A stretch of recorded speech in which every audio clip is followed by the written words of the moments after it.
Hi everyone, welcome back to my mini vlog. आज चाहिँ तिनजना कहाँ जाँदैछन् लखर लखर भनेर सोचिराख्नु भएको होला होइन। हामीलाई चाहिँ एकैछिनमा निग्रो टिप्ने कहाँबाट भूत चढ्यो क्या। अनि दिउँसो भन्दा पनि 5:30 भइसकेको थियो।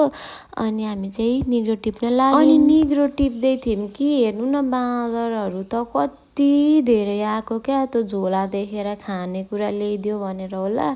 अनि चकचक पनि के साह्रो आएको हौ। फेरि यता छोरो बाँदरलाई देखेर मक्खै मङ्की आयो। सुरुमा त्यो छोरोले नै देखेको क्या। यहाँ हेर्नु न भुइँभरि फिजारिएर मलाई चाहिँ फेरि डर लागेर नि। अनि हजुरहरू कोलाई निग्रो टिप्न मनपर्छ कमेन्ट गरौँ है त। अनि आजको भिडियो हजुरलाई कस्तो लाग्यो त्यो पनि भनिदिनु होला है त।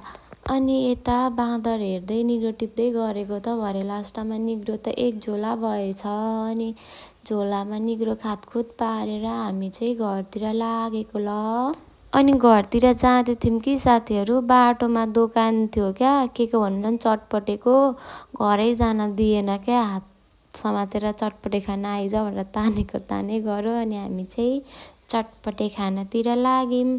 निग्रो टिपेको यसो भोक त लाग्यो नि त। अनि चटपटे गम हान्यौँ। अनि त्यसपछि हामी चाहिँ घरतिर लाग्यौँ। घरबाट हामी चाहिँ निग्रो टिप्न जाँदाखेरि घाम टिल्ली लागिरहेको थियो क्या। अहिले चाहिँ हामी घर फर्किँदा घाम अस्ताउनै लागिसकेको थियो। 6:30 नै भइसक्नु लाग्यो। आजको मिनी भ्लग चाहिँ यति नै ल साथीहरू। फेरि अर्को भिडियोमा भेटौँला। त्यतिखेरसम्म स्वस्थ रहनुहोस्, मस्त रहनुहोस्, व्यस्त रहनुहोस् भन्दै बाई।